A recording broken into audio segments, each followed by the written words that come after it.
73편 23절로 28절까지의 말씀을 보겠습니다. 시편 73편 23절로 28절까지 교독합니다. 내가 항상 주와 함께하니 주께서 내 오른손을 붙드셨나이다.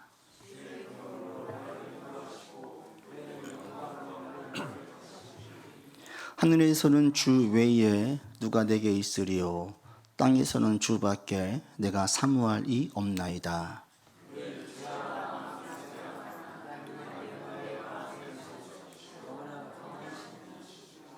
우리 주를 멀리하는 자는 망하리니 음녀같이 주를 떠난 자를 주께서 다 멸하셨나이다.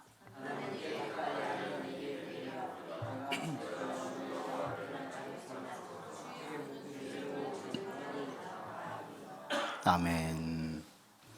오늘 2025년도 마지막 예배를 드리고 있습니다. 여러분 올 한 해 어떻게 보내셨어요?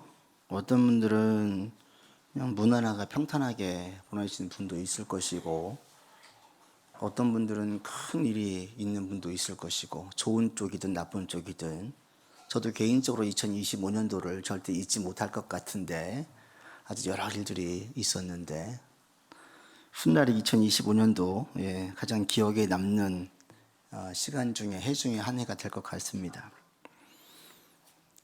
예배를 드릴 때 여러분 하나님께는 어떤 마음이 지금 드십니까? 2025년도를 마칠 때에 하나님께 감사하시는 분도 있을 것이고, 또 하나님께 조금 불평과 원망을 가지는 분도 있을 것이고, 어떤 분들은 회의를 느낀 분도 있을 수 있습니다. 우리의 삶에 고민했던 고생했던 일들이 잘 풀려지면 절로 감사가 나오고, 여전히 기도하고 애를 쓰고 있는데 풀려지지 않고 계속 그 고생이 되고 있으면 지치기도 하고 마음도 상해서 하나님께 나올 때 감사보다는 좀 볼멘 소리가 나오죠. 이게 좀 더 심해지면 회의적인 신앙에 빠질 수도 있죠. 문제가 해결되어지면 감사가 되어지고, 해결되어지지 않으면 의심이 되거나 불평이 되거나 이럴 수가 있는데, 중요한 것은 이 문제 해결만 가지고 하나님은 어떤 분이신지를 평가를 하면 계속 한 번씩 의심이 들 수밖에 없어요. 왜냐하면 우리의 삶의 문제들이 하나님께서 항상 해결해 주시지 않거든요. 성경을 전체 보니 하나님께서는 우리의 문제 해결해 주시고 도움을 주시지만, 신앙생활 쭉 하다 보면 알지요. 하나님께서 때로는 가만두세요. 가장 많이 사용하시는 하나님의 방법이 뭐냐면 침묵이에요. 초신자 때는 응답이 많은데 좀 지나고 나면 응답을 안 해주세요. 왜 안 해주시냐? 우리가 강해지길 바라니까. 마치 아이가 걸음마를 떼고 막 할 때에 정말 성숙한 부모라면 최대한 아이한테 손길을 적게 미치죠. 아이가 스스로 설 수 있도록 도와주긴 하지만 보이지 않는 가운데 도와주지. 처음에 어릴 때는 피덩이일 때는 막 쏟아붓지만 점점 손을 떼게 되어지죠. 그렇게 해야만 되고, 하나님께서 우리를 도와주실 때에도 사실은 많은 부분을 보면 우리가 성장하길 바라길 원하시는데, 그 성장에 제일 많이 쓰는 방법은 뭐냐면 침묵이거든요. 그러니까 문제를 가지고 하나님께서 나를 사랑하신다, 사랑하지 않는다로 문제 해결의 유무에 따라서 평가를 하면 계속 의심이 생길 수밖에 없어요. 오늘 본문에 읽었던 시편 73편이 그런 배경입니다. 이 어떤 상황이냐면, 아기는 계속 형통을 해요. 심지어 죽을 때도 고통이 없이 죽네요. 계속 강한 상태에 살고 있어요. 거기에 비해서 나는 너무 힘들어요. 여러분 앞에 한번 보십시오. 73편에 14절에 보시면 이렇게 나오죠. 같이 읽겠습니다. 14절. 나는 종일 재난을 당하며 아침마다 징벌을 받는다. 지금 내 삶은 너무 힘들어요. 그런데 아기는 어떠냐? 3절과 4절에 보십시오. 읽겠습니다. 이는 내가 악인의 형통함을 보고 오만한 자를 질투하였음이로다. 그들은 죽을 때에도 고통이 없고 그 힘이 강건하며, 예, 악인들은 보니까 고통이 없이 죽더라는 거예요. 그래서 이런 일들을 보면서 어떻게 됐느냐. 2절에 보시면 거의 넘어질 뻔했어요. 거의 미끄러질 뻔했어요. 우리로 말하면 나 시험 들었어. 시험 든 거예요. 하나님이 진짜 계시는 거야? 공의로운 하나님 맞아? 어떻게 악인을 저렇게 심판하지 않고 계속 잘 살게 해주시고 나는 어떻게든지 믿음 안에 살려고 하는데 왜 이렇게 고난과 어려움은 계속 있는 거야? 이것이 자기의 삶의 신앙으로 시험에 들게 하고 회의에 빠지게 하고 미끄러질 뻔한 거예요. 이런 문제만 가지고 해석을 하면 이런 상황에 빠지는 거죠. 그런데 갑자기 후반부에 분위기가 완전히 반전되어집니다. 그러면서 23절 이하에 보시면 하나님께 감사하고 찬양하는 것으로 바뀌어져요. 문제는 바뀐 게 없어요. 상황도 바뀐 게 없어요. 그런데 이 사람이 갑자기 하나님께 감사하고 찬양하는 사람으로 바뀌어지는 거예요. 왜 그럴까? 그 힌트가 어디에 있냐면 17절에 있습니다. 17절 보십시오. 읽겠습니다. 하나님의 성소에 들어갈 때여야 그들의 종말을, 하나님의 성소에 들어갈 때부터 바뀌어진 거예요. 아, 그러면 교회 오면 바꿔지나? 아니에요. 그런 뜻이 아니에요. 하나님의 성소에 오면서 뭐가 바뀌어졌냐면 이 사람의 시선이 바뀐 거예요. 상황을 바라보고 나를 바라보던 이 사람의 시선이 하나님에게로 옮겨지자 이 상황이 다 바뀌어진 거예요. 보지 못했던 것을 보게 되어지고 알지 못했던 것을 새롭게 알게 되는 거예요. 마치 우리가 어두운 방에 있을 때는 모든 게 다 우울하고 암울할 수 있어요. 그런데 갑자기 빛이 확 비쳐 들어와요. 빛이 들어오면서 안에 있는 것들이 환히 보여요. 하나님의 빛이 그에게 비춰지자 시선을 하나님께로 향했고, 시선을 하나님께로 향하자 하나님께서 빛을 비춰주셨고, 그 빛을 보게 되어지자 보지 못했던 것을 보게 된 거예요. 그래서 이 사람의 시선이 하나님께로 향했던 겁니다. 여러분 2025년도를 마무리 지을 때에 여러분 시선이 어디에 머물지 않기를 원하냐면 여러분 상황과 문제에 머물지 않기를 바랍니다. 이제 며칠 안 남았잖아요. 25년도를 마무리 지을 때에 여러분의 시선을 상황과 자신과 문제에게서 하나님에게로 옮기세요. 그러니까 이 며칠 남은 동안 하나님을 계속 찬양하고 좀 묵상해 보십시오. 물론 해결돼야 될 문제가 있으면 씨름하겠지만 의도적으로, 의식적으로 자꾸 하나님을 바라보시라는 거예요. 그러면 거기에서 보지 못했던 것들을 새롭게 보게 되어져요. 깨달지 못했던 것들을 새롭게 깨닫게 되어져요. 이것은 빛이 비춰져야만 볼 수 있는 것. 하나님을 보면서 하나님께서 우리 가운데 빛을 비춰주셔야만 볼 수 있는 것들을 보게 되어져요. 그래서 이 저자가 지금 바뀐 거예요. 여러분 25년도 마무리 지을 때에 그렇게 나가시면 좋겠어요. 올해 안 된 것들 문제 막 적지 마시고요. 하나님을 묵상하세요. 하나님이 어떤 분이신지. 하나님께 주목하면서 이 저자가 깨달은 게 한 가지 있는 게 23절입니다. 같이 읽겠습니다. 내가 항상 주와 함께하니 주께서 내 오른손을 붙드셨나이다. 그 얼핏 보면 23절의 주체가 나인 것 같지요. 내가 주와 함께한 것 같은데 후반부에 보면 주께서 내 오른손을 붙드셨다고 얘기해요. 그러니까 주체가 내가 아니라 하나님인 것을 깨달은 거예요. 내가 하나님과 함께 있는 게 아니라 하나님께서 나와 함께 하셨던 거예요. 내가 하나님 편에 붙어 있는 것이 아니라 하나님께서 내 편에 있었던 거예요. 그러니까 이걸 먼저 깨달았어요. 아, 하나님이 내 옆에 있었구나. 이걸로 감사가 나오는 거예요. 여러분, 누군가가 내 옆에 있는 것만으로 감사해 본 적 있으세요? 그런 경험, 그 감사가 나오는 경험해 본 적이 있으세요? 제가 오래전에 읽었던 아주 인상적인 내용 중에 하나가 미국의 어느 분이 젊었을 때 남편을 사고로 떠나보냈어요. 얼마나 힘들고 어렵겠습니까? 그런데 어느 날 눈물로 세월을 보내고 있는데 한 분이 오셔가지고 이렇게 손수건을 내밀면서 자기 손을 잡아주더래요. 이렇게 보니까 누구냐? 나이가 있으신, 우리로 말하면 권사님, 구역장님, 이분이 손을 잡아주신 거예요. 그분이 어떤 분이냐면 자기처럼 남편을 일찍 떠나보내고 고생 가운데 아이를 키웠던 분인 거예요. 근데 이분이 아무 말도 하지 않고 손수건 건네주고 손만 잡아주는데, 이제 그분의 그 에세이에 나와 있는 내용인데, 자기에게 이 어려움 가운데 많은 분들이 위로를 해줬는데 가장 기억에 남는 가장 큰 위로가 누구냐면 아무 말도 하지 않고 손잡아 주신 그 권사님. 그분이 가장 위로가 되더래요. 그 느껴지지 않겠어요? 그래, 내가 너 마음 안다. 그냥 손잡아 주면서 가만히 있는데 함께 있는 것이 그렇게 위로가 되더래요. 이제 그걸 제가 보고 대단히 인상적이었어요. 우리는 무엇인가 힘든 분에게 많은 말을 해줘야 된다고 생각을 하죠? 아니에요. 때로는 고통 가운데 있는 분에게 그냥 가만히 있는 게, 옆에 있어주는 게, 그러면서 그 마음을 같이 공감해 주는 게 가장 큰 위로가 될 때가 있어요. 하나님께서 그런 거죠. 그래, 내가 네 마음 안다. 내가 네 옆에 있다. 이걸 느끼시는 분들은 어떻게 되겠습니까? 큰 위로가 되죠.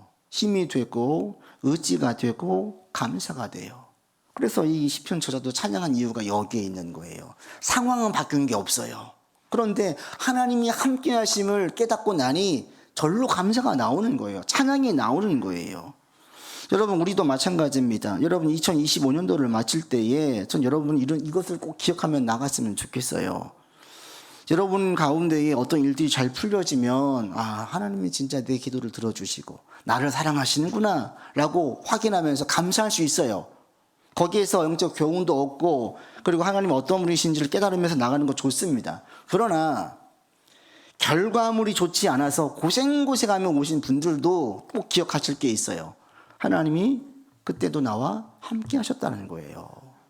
여전히 나를 도와주고 계시다는 거예요. 좋지 않은 일들 가운데에도 하나님이 함께 하셨음을 여러분이 고백하시면 좋겠어요. 분명한 사실 한 가지는 이거예요. 하나님은 우리를 한 번도 떠난 적이 없다는 사실이에요. 다만 우리 눈에 보였다가 보이지 않았다가, 느꼈다가 느끼지 않았다, 이랬을 뿐이지 하나님은 항상 우리 옆에 계셔요. 여러분, 2025년도 마칠 때 이렇게 고백하면서 마치세요. 하나님이 원래 나와 함께 하셨습니다. 함께 하셨던 것들을 보게 해주시고 알게 해주십시오. 이 사실을 고백하십시오. 그리고 하나님이 함께 하시면 그냥 옆에 있어주는 것만 의미하지 않습니다. 23절 하반부에 나오죠. 주께서 내 오른손을 붙드셨습니다 라고 얘기해요. 그 붙드셨다는 게 뭐냐면 그냥 옆에 있어주는 게 아니에요. 붙드신다는 것은 계속 붙잡고 있는 행위를 말하는데 하나님께서 힘을 주시는 것을 말해요. 그러니까 우리는 종종 내가 믿음을 지켰다라고 생각하는데 사실은 하나님께서 우리를 믿음을 잃지 않도록 붙잡아 주신 거예요. 내가 막 붙들고 있고 내가 의지한 것 같은데 더 깊은 이면에 보면 하나님께서 붙드신 거예요.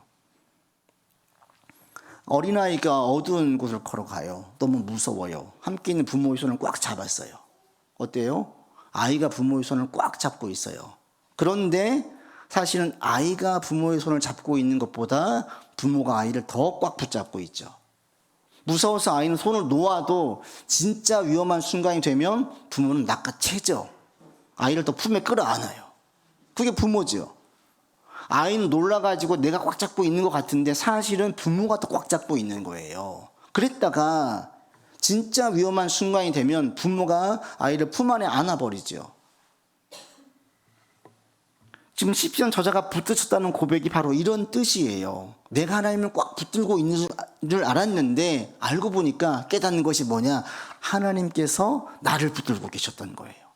내가 신앙 지키려고 애를 쓴 것 같은데 하나님께서 내가 신앙 지킬 수 있도록 은혜도 주시고 소원하는 마음도 더해 주셨던 거예요. 그래서 하나님께서 나를 붙들고 있음을 고백하는 겁니다. 여러분이 이것들을 좀 깨달았으면 좋겠어요. 내가 신앙 지킨 것 같은데 아닌 거죠. 하나님께서 내 신앙 지키도록 붙들고 계셨던 거예요. 내가 그 시기를 이겨낸 것 같은데 아니죠. 하나님께서 이길 수 있도록 힘을 주시고 함께 해주셨던 거예요. 이것들을 고백하게 되어지는, 이것들을 알 수 있는 여러분이 되면 좋겠습니다. 그래서 2025년도 마칠 때에 이렇게 고백하세요. 하나님은 나와 함께 하셨습니다. 그리고 하나님께서 나를 붙드셨습니다. 내가 지금 여기 이 자리에 있기까지 내가 애를 써서 온 것 이 이면에 하나님의 붙드심이 있었기 때문에 가능했습니다. 이런 고백이 우리 가운데 있기를 바랍니다. 이걸 고백하게 되어지면 어떻게 이어지냐? 자연스럽게 이런 걸 깨닫게 되어지면 24절로 이어집니다. 24절 같이 읽겠습니다. 주의 교훈으로 나를 인도하시고 후에는 영광으로 나를 영접하실 겁니다. 깨달았어요. 하나님이 함께 하시고 내 손을 붙잡음을 깨달았어요. 사실은 주님께서는 우리 그리스도인들을 다 붙들고 계셔요. 여기 앉아있는 우리 모두를 붙잡으셨어요. 차이가 있다면 나를 붙드셨음을 아는 사람과 모르는 사람이 있을 뿐이에요. 이걸 아느냐 모르느냐의 차이지 나를 진짜 붙잡으셨어요? 안 붙잡으셨어요? 이게 아니에요. 계속 붙들고 계셨어요. 이걸 깨닫게 되어지자 이 저자가 어떻게 얘기하냐? 주께서 나를 인도하십니다 라고 얘기해요. 이 인도하신다는 뜻은 뭐냐면 현재 인도하신다는 뜻이 아니라 미완료예요. 현재를 포함한 미래까지 포함되어 있어요. 하나님께서 나와 함께 하시고 나를 붙드심을 깨달은 이 저자가 고백하는 게 뭐냐면 앞으로도 나를 붙잡으실 것을 내가 믿습니다. 신뢰합니다. 라는 고백으로 이어지는 거예요. 그래서 이 인도하신다 이 뜻이 이 단어를 그대로 사용되는 것이 시편에 또 하나 있는데 어디냐면 시편 23편이에요. 여호와는 나의 목자시니. 거기에 있는 3절에 보면 그의 이름을 위하여 의의 길로 인도하시는도다. 이 인도하신다는 게 똑같이 미완료예요. 현재 지금까지 인도해 주신 풀어내면 지금까지 나를 의의 길로 이끄신 하나님께서 앞으로도 반드시 의의 길로 인도하실 것입니다. 이 미래에 대한 신뢰와 확신이 담겨진 고백이 인도하심이에요. 인도하심. 여러분 이렇게 2026년도를 시작했으면 좋겠습니다. 지금까지 나를 붙들어 주시고 나와 함께 하신 하나님께서 앞으로도 계속 지켜주시고 붙잡아 주실 것이다. 나와 함께 하실 것이다. 2026년도에도 그렇게 하실 것이다. 지금 인도하신 하나님께서 앞으로도 나를 붙잡아 주시고 반드시 인도해 주실 것이다. 이런 여러분 가운데 믿음이 분명하게 있기를 바랍니다. 여러분 우리 삶에 문제가 없는 해가 단 한 해라도 있었습니까? 한 해라도 없어요. 문제가 없는 인생이 없고 문제가 없는 해가 없어요. 다 이런저런 일들이 계속 이어져요. 죄송스럽지만 내년도에도 이런저런 일들이 계속 있을 겁니다. 그러할 때에 이걸 두려움과 불안과 염려와 근심과 걱정으로 대하는 사람이 있고 그런 일들을 대할 때에 그런 게 없이 기대와 소망과 담대함으로 나아가는 자가 있어요. 이 후자가 누구냐? 바로 오늘 이런 자들이에요. 하나님께서 나와 함께 하셨고 나를 붙드셨음을 계속 고백하고 아는 분들은 앞으로도 나와 함께 하시고 붙드실 것을 확신하기 때문에 미래에 대한 염려와 걱정이 아닌 하나님에 대한 신뢰에 근거한 믿음의 고백, 더 나아가서 소망을 품게 되어져요. 그래, 하나님께서 나를 의의 길로 좋은 길로 인도하실 거야. 올해도 이런 기가 막힌 반전들이 있었는데 내년도에는 또 어떤 일들이 있을까? 물론 문제가 없기를 바라지만 문제가 있을 때 낙심하지 않아요. 거기에 대해서 매우 긍정적으로 대범하게 대응을 합니다. 이거는 또 주의 기적과 역사를 보여준 또 하나의 사인이 될 거야. 이렇게 나아가는 거예요. 여러분이 이런 믿음과 마음을 가질 수 있기를 바랍니다. 이것을 그냥 되는 게 아니에요. 앞서 말씀드린 그런 고백이 있어야 돼요. 지금까지 나와 함께 하신 하나님, 나를 붙들고 계심을 분명하게 아는 분들은 미래에도 주님을 신뢰하는 마음이 강하게 가질 수 있고 이것이 희미하고 없는 분들은 불안 가운데 나아가요. 여러분이 며칠 안 남은 2025년도 이런 것들을 좀 깨닫는 시간이 되었으면 좋겠어요. 그때 그 일들이 이렇게 해석이 되어지네. 그때 그냥 아둥바둥 정말 고생을 많이 했는데 이렇게 연결이 되어지네. 이렇게 해석이 되어지면서 새롭게 깨닫게 되는 거예요.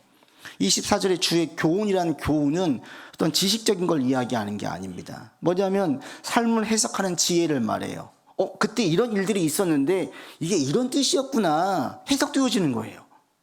그때는 내가 애매한 억울한 고난이라고 생각을 했는데 아니네, 그게 이렇게 나를 강하게 만들었네, 깨달아지는 거예요. 그러니까 여러분에게 이런 깨달음이 있기를 바랍니다. 이것은 주께서 깨닫게 해주셔야 돼요. 빛이 비춰져 가지고 보지 못했던 것들을 보게 되는 것처럼 하나님의 은혜가 임할 때에 깨달아지는 거예요. 이런 깨달음이 여러분들 가운데 있기를 바랍니다. 그래서 2025년도를 마칠 때에 여러분 감사로 마칠 수 있기를 바라요. 상황은 바뀌잖아요. 그렇지만 하나님께서 지켜주셨고 붙드셨음이 감사로 고백되어져요. 상황과 상관없이 그런 감사로 나갈 수가 있어요. 그래서 이 저자는 의심과 넘어질 뻔했다가 시선을 하나님께로 고정을 하고 시선이 바뀌어지자 감사와 찬양으로 보지 못했던 것들을 깨닫게 되어져요. 그러면서 확신하게 되어져요. 악인은 반드시 멸망한다. 그래서 이 후반부에 나와 있는 모든 것들이 사실은 미완료고 미래형이에요. 이렇게 됩니다가 아니라 될 것을 믿습니다. 될 것입니다. 될 것을 확신합니다. 이런 믿음의 고백이에요. 보지 못했던 것들을 보게 된 것이지요. 그리고 이렇게 확신을 가진 자들의 마음에 크게 두 가지가 생깁니다. 그게 뭐냐? 첫 번째 25절입니다. 같이 읽겠습니다. 하늘에서는 주 외에 누가 내게 있으리요 땅에서는 주밖에 내가 사모할 리 없나이다. 이런 확신을 가진 자들 마음 가운데 한 가지가 뭐냐면 하나님을 더 사모하게 돼요.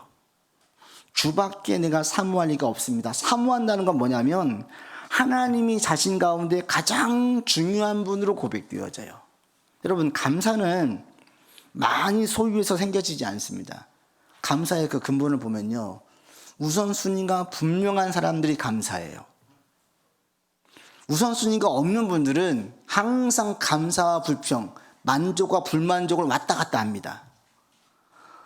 내게는 지금 건강이 있어요. 감사해요. 그런데 가만 보니까 내게 소유는 적어요. 적은 소유로 불평이 나와요. 열심히 일했어요. 건강이 있어요. 감사하고 물질도 많아졌어요. 감사해요. 그런데 지금 요즘 하고 있는 일이 잘 안 풀려요. 그러면 또 불평해요. 또 원망해요. 우선순위가 없으면 우리의 삶에 잘 되고 안 되고 원하는 게 이루어지고 이루어지지 않는 일들이 계속 일어나면서 감사와 불평, 냉탕과 온탕을 왔다 갔다 해요. 그런데 우선순위가 분명한 사람은 그렇지 않아요. 아이가 심하게 아팠어요. 그 병에 걸린 사람들은 다 죽고 얘만 살아남았어요. 아이에게 늘 엄마가 했던 마음, 소원이 뭐냐? 그래, 너는 그냥 건강하게만 살아라. 이거예요. 전에도 제가 말씀드린 적이 있어요. 실제로 그런 예가 있었죠.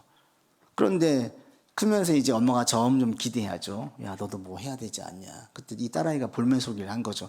아니, 나보고 건강하게만 자라라며. 왜 뭘 더 바라는데? 그럼 엄마가 막 싸웁니까? 아니에요. 한번 불러서요. 깨닫는 거예요. 이 아이가 살아있는 것 자체, 생명 자체가 너무 귀한 것을 여실히 온 몸으로 느꼈기 때문에 이보다 중요한 게 없어요. 그래, 좋은 대학 못 가도 괜찮고 돈 많이 못 벌어도 괜찮아. 그냥 건강하게만 자라라, 진짜. 그 마음을 다시 가져요. 그러면 이 아이를 바라볼 때 기저에는 항상 감사가 깔려 있어요. 그렇지 않겠습니까? 살아있음에 대한 감사. 생명이 가장 귀하기 때문에 우선순위가 분명해지면 거기에 대해서 다른 불평, 다른 어떤 불만족스러운 것도 그렇게 문제가 되지 않아요. 지금 이 저자가 하나님을 더 하나님밖에 내가 사모할 자가 없다. 하나님이 가장 중요한 분입니다. 이것을 인식하게 되어지면 밑바탕에 감사가 깔릴 수밖에 없어요. 다른 것들은 덜 중요하거든요. 잠깐 서운할 수도 있어요. 아쉬울 수도 있는데 그게 내 삶에 지속적으로 엄청나게 영향을 주진 않아요. 잠깐 영향을 주고 떠나가지 그게 지속적으로 계속 내 삶에 큰 데미지를 줄 정도로 내게 트라우마가 될 정도로 영향을 미치지는 않습니다. 하나님을 첫 번째에 두면 그 밑바탕에 계속 감사가 깔려 있어요. 하나님이 점점 더 분명하게 절대로 고백되어지면 고백되어질수록 감사의 시간도 늘어나고 감사의 횟수도 많아지고 감사의 깊이도 더 깊어져요. 여러분, 그래서 우리 가운데에 하나님에 대한 그 사모하는 마음이 더 커지기를 바랍니다. 2026년도 여러분 기대할 때 어떤 걸 기대하세요? 어떤 일도 이루어 주세요. 물론 계획할 수 있어요. 그러나 가장 첫 번째 할 게 뭐냐면 하나님을 사모하는 마음이 더 커졌으면 좋겠습니다. 그러면 다른 것들에 대한 영향은 덜 받아요. 하나님이 가장 중요하면 나머지가 덜 내 삶에 영향을 줘요. 하나님은 내게 가장 큰 영향을 주신 분이에요. 그런데 하나님은 항상 계셨어요. 항상 내 옆에 계셨어요. 항상 나를 붙드셨어요. 항상 의의 길로 인도하신 분이에요. 이건 변함이 없어요. 변덕이 없어요. 부지시가 없어요. 그러면 밑바탕에 항상 감사가 깔려있죠. 내가 누군가 사랑에 빠졌어요. 푹 빠질 때, 연애할 때는 죽고 못 살죠. 모든 것이 그 배우 상대가 1순위잖아요.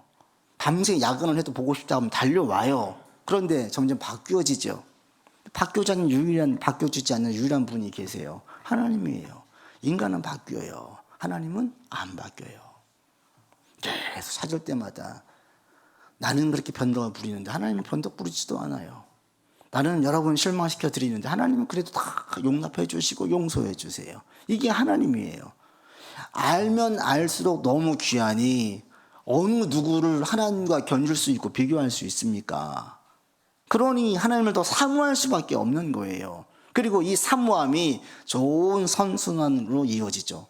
점점 안에 평안이 넘치고 감사가 나오는 거예요. 그래서 믿는 자들, 하나님을 더 사모하는 자들은 해를 거듭할수록 감사가 더 깊어지고 진해요. 여러분에게 이런 은혜가 있기를 바랍니다. 그래서 여러분 안에 하나님을 더 사모하는 마음이 커지기를 바랍니다. 그런 고백을 해요. 그리고 또 한 가지 깨닫습니다. 28절입니다. 같이 읽겠습니다. 하나님께 가까이함이 내게 복이라. 내가 주 여호와를 나의 피난처로 삼아 주의 모든 행적을 전파하리라. 또 하나 깨달은 게 뭐냐면 하나님을 가까이 하는 것이 진짜 복이구나. 이걸 깨닫는 거예요. 우리가 복을 뭘로 봅니까? 문제가 없는 걸 복으로 보죠. 송구영신 예배 드릴 때도 새해 복 많이 받으세요. 서로 덕담을 하는데 어떤 게 복이에요? 대박 나세요. 큰 돈 보세요.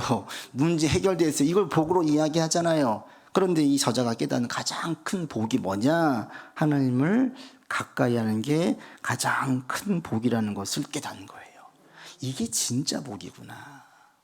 왜 이게 진짜 복입니까? 모든 것이 하나님께로 나오기 때문에 하나님을 첫 번째에 두면 하나님과 함께 있는 게 가장 중요한 거예요.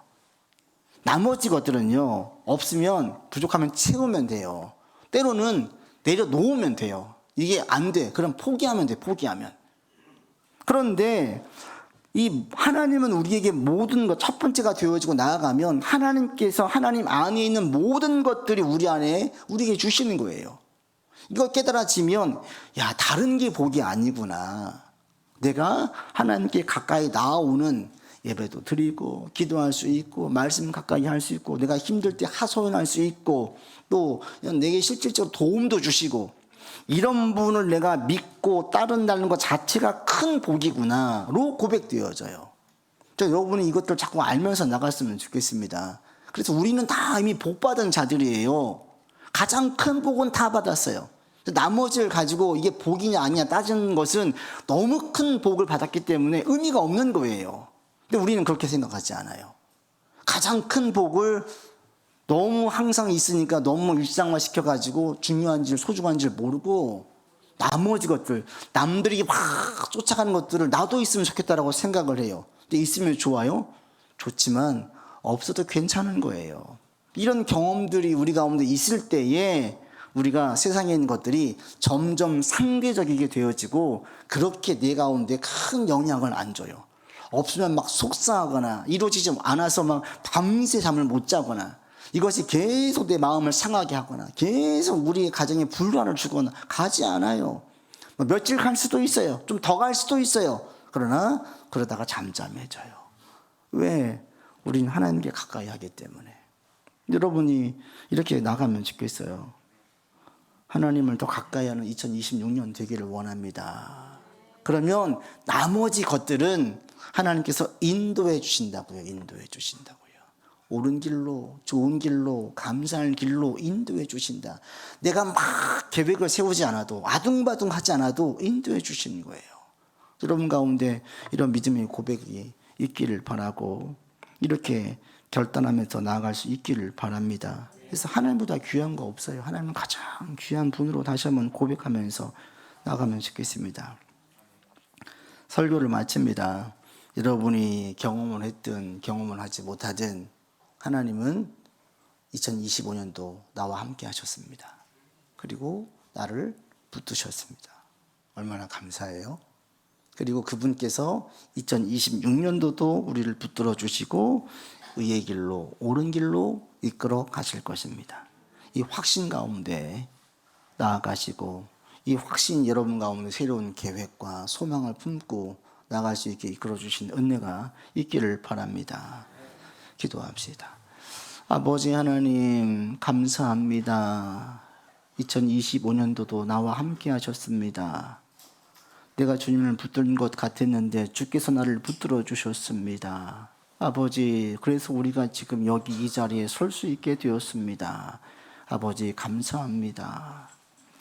하나님을 사모하는 마음이 더욱더 커지는 우리가 되기를 원하고, 아버지를 믿고 따르는 것이 가장 큰 복임을 깨달아 우리 안에 감사가 넘쳐지는 시간들 되게 하여 주시옵소서.